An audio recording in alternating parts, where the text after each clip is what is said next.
2021 इंनि भारत हारिमायारि मान पद्मश्री बान्था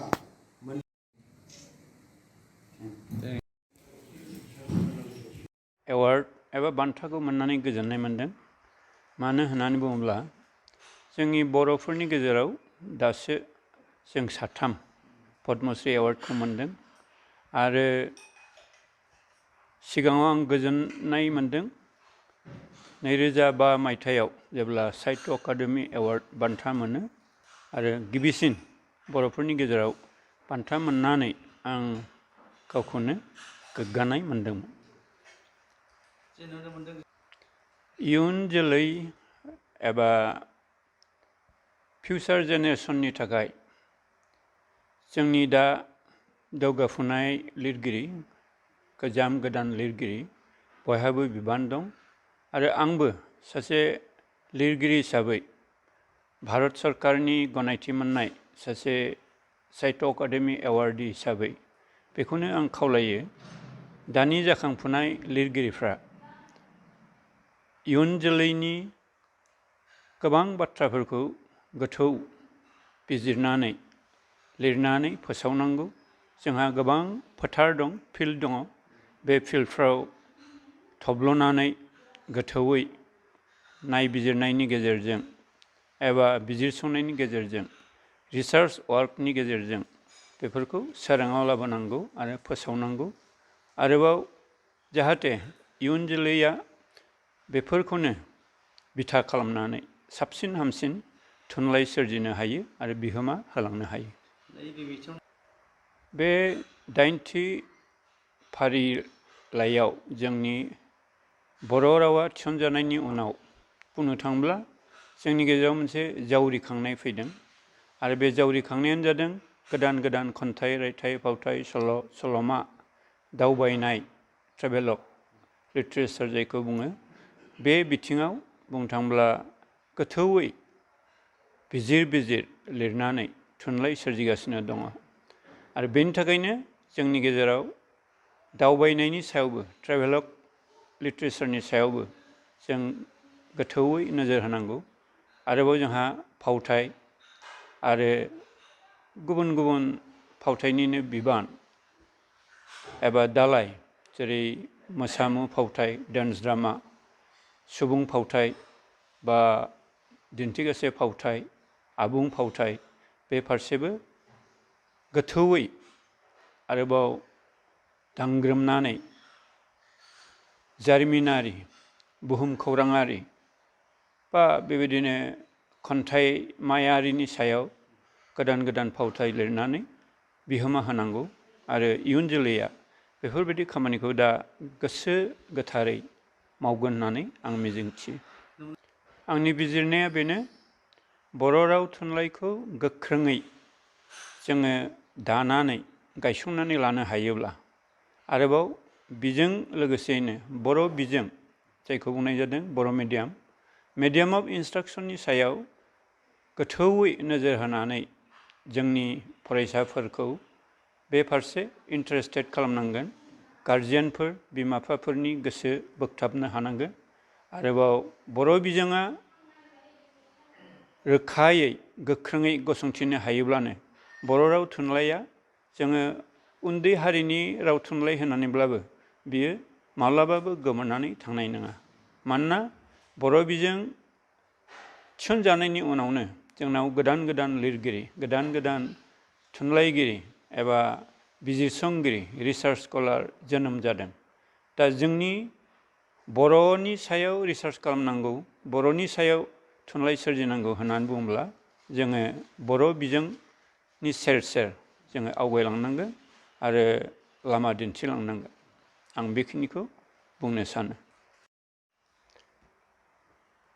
जोङो क'क्राझार जिल्ला दुलाराय बाथौ गौथुमा बिथां डक्टर मंगलसिं हाज'वारि बिथाङा साहित्य पद्मश्री बान्था मोननायाव जोबोद गोजोननाय मोनदों। बेथ' जोङो आंल' मिथिनाय नङा, जों दुलाराय बाथौ गौथुमनि मानसियाल' मिथिया। बिथाङा धोरोमारि हिसाबै बाथौ धोरोमनि मानसि आरो बे बाथौ धोरोमखौ फोसाबनो थाखायनो दुलाराय बाथौ गौथुमजों 1992 मायथाइयाव दुलाराय बाथौ धोरोमारि गौथुम मोननाय मोनसे आफाद दानायाव मैखोम बाहागो लादों आरो बिथाङा गोबाव सम आफादगिरिमोन आरो दा बिथाङा बे आफादनिनो बोसोनगिरि। दा बे हिसाबै बाथौ गौथुमजों गोबाङै खाथियै सोमोन्दो दङ। बेखायनो जोंहा आरोबाव बिथांनि बे पद्मश्री बान्था मोननायाव बांसिनै जों रंजाखांदों, जों गावखौनो देरगानाय मोनदों आरो लोगोसे बिथाङा सासे आगोमा बर' फिसा। मानोना जोंनि बर'फोरनि गेजेराव बिथाङानो 3 नम्बर पद्मश्री बान्था मोननाया आरो बिनि गिबियावबो बिथाङा जिहेतु लिटारेचार आयदायाव थुनलाइ आयदायाव गोबाङैनो आखाइ होबोखादों। उन्दै समनिफ्रायनो बुंजायो बिथाङा सेंग्रा समनिफ्रायनो दासिमबो थुनलाइनि बिथिङाव थुनलाइनि हाबाफारियाव लोगो लाफाबोबाय थादों, हाबा मावबाय थादों आरो बिनिफ्राय बिथाङा गोबां कन्ट्रिबिउसन होबाय, गोबां बिजाब सोरजिबाय, जायनि थाखाय 2005आव बिथाङा गिबि साहित्य एकाडेमि एवार्डखौ मोननो हादों। बिथाङानो दा नेवथोन बुंजायो, साहित्य एकाडेमि एवार्डनि गिबिसिन मोननाय नेवथोन फिसा। दा बेखौ लानानै जोङो खोब गरबि आरो देरगानाय मोनो।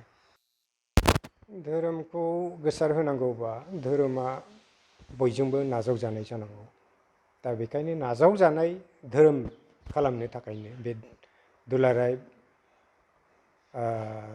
बाथौ धोरोमारि गौथुम बै समनि, खिन्थु बेखौनो दा दुलाराय बाथौ गौथुम होनना मिथियो आरो बेखौनो बाथौ महासभा होननानैबो मिथियो आथिखालाव। दा बे नोजोरजोंनो बे दुलाराय बाथौ गौथुमा बाथौ धोरोमनि माखासे गेना गोरोन्थिफोर दं नामा बेफोरखौ नायदों, बिजिरदों आरो बिजिर फोसाबनानै लादों। मानोना फोसाबनायब्लासो नाजावगोन। दा बे फोसाबनायनि गेजेरजों गोबां मानसिफ्रा नाजावनानै लादों आरो जेब्ला बयबो नाजावगोन अब्लानो बे धोरोमा थांनानै थागोन। दा दुलाराय बाथौ गौथुमा बे नोजोरजोंनो हाबाखौ मावबाय थादों। गोबां खामानि दङ, मावदों, जाखिनि मावदों आरो बेबायदि नाजानायनि गेजेरजोंनो बिसेसके बे खालामनांगौ होनबा फोसाबनाय आरो बे फोसाबनाय खामानिखौनो मावगासिनो दङ। बिनि जुनैनो दा गोबां बाथौआरिफ्रा बेखौ नाजावनानै लादों। आरोबाव बे आफादनि नाजानायजोंनो आथिखालाव बाथौ धोरोमखौ सरकाराबो गनायबाय। बेखौ 2017आव बिटिसि हालामाव गिबियै सरकारि बन्द होलायनानै स्वीकृति होबाय आरो बेनि सेर सेरनो उननि बोसोर 2018आव आसाम गभर्नमेन्टआबो बन्द फोसावबाय। बन्दआ जाहैबाय बाथौ सान हिसाबै माग मासनि नैथि मंगलबार बेखौ गोथार बाथौ सान हिसाबै फालियो आरो बे सानखौनो हलिडे हिसाबै फोसावदों। आरो बे हलिडे फोसावनायनि गेजेरजों सरकारा जे बाथौआबो मोनसे धोरोम बेखौ गनायथिदों होननानै जोङो साननानै लायो आरो नंगौबो, बेखौ बयबो दा गनायबाय, बयबो मिथिबाय। इयुन समावहाय बाथौ धोरोम निस्सय जोङो दुलाराय बाथौ गौथुमा बेखौनो हाबाफारि लायो।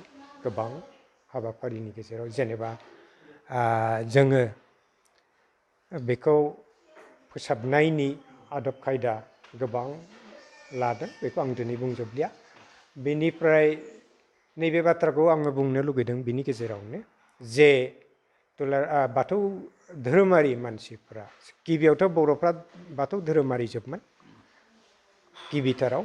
दा बे बाथौ धोरोमारिनि मानसिफोरनिफ्रायनो गुबुन धोरोमफ्राव जोङो बारस्लायलांदों। बिनि जाउनाव बाथौ धोरोमनि अनजिमाया खमायबोबाय थादों। ओमफ्राय जों नुनो मोनदों माखासे डाटा जे भारतआव जेब्ला सेन्सास खालामो, बे सेन्सास खालामनायाव 2011 आरो 2001नि सेन्सासाव नुनो मोनदों 2001आव 3 लाख बेसेबांबाल' अनजिमा मोनदों बेखौ आं एकुरेट बावबाय ओमफ्राय 2011आव 2 लाखनिल' अनजिमा मोनदों एसे एसे दंबावो आरो आद्रा दा बेखौ नायनानै बाथौ धोरोमनि अनजिमाया मारै सरकारि रिपर्टआव खमायखो दा बे खमायनायनि जाहोना मा बेखौ लानानै जोङो सोमखिखांदों जानो हागौ बेनि जाहोना गुबुन धोरोमाव बारस्लायनाय आरो गुबुन मोनसेया जाहैबाय हयथ' सेन्सासानो भुलबो जादों बे मोननै खारनाव जोंनि बाथौ धोरोमनि मानसिया खमायबोदों होमबा देग्लाय 2021आव सरकारनिफ्राय दा सुबुं साननाया जानांगौ जागोन ओंखायनो बे 2021नि सुबुं साननायाव जाहाथे असे जायो बे असे जानायखौ जोङो लुबैयो रोखा जानायखौ लुबैयो बेखायनो जोंनि बाथौआरिफोरखौ बयखौबो आं खावलायो जाहाथे सरकारनि सुबुं सानग्रा मानसिफ्रा फैयोब्ला धोरोम कलामखौ फिलाप खालामनो जेब्ला सोङो अब्ला जाहाथे बयबो बाथौआरिफ्रा आं बाथौ होननानै परिसय लायो बेखौ आङो दिनैनि बे दिननि गेजेरजों बे चेनेलनि गेजेरजों खावलायबाय मानोना 2021आव सुबुं सानगोन बे सुबुं साननायाव मानसिल' साना बे मानसिया मा मावो मा दाङो मा धोरोमनि मा रावनि गासिबो डिटेल हिसाब लागोन बे साननायाव बर' बाथौआरिफोरनि गेजेराव बेसेबां दङ बे बाथौआरिफोरखौबो हिसाब लागोन ओंखायनो बाथौआरिफ्रा जाहाथे बयबो गावखौ बाथौ होननानै परिसय लायो बेखौ खावलायदों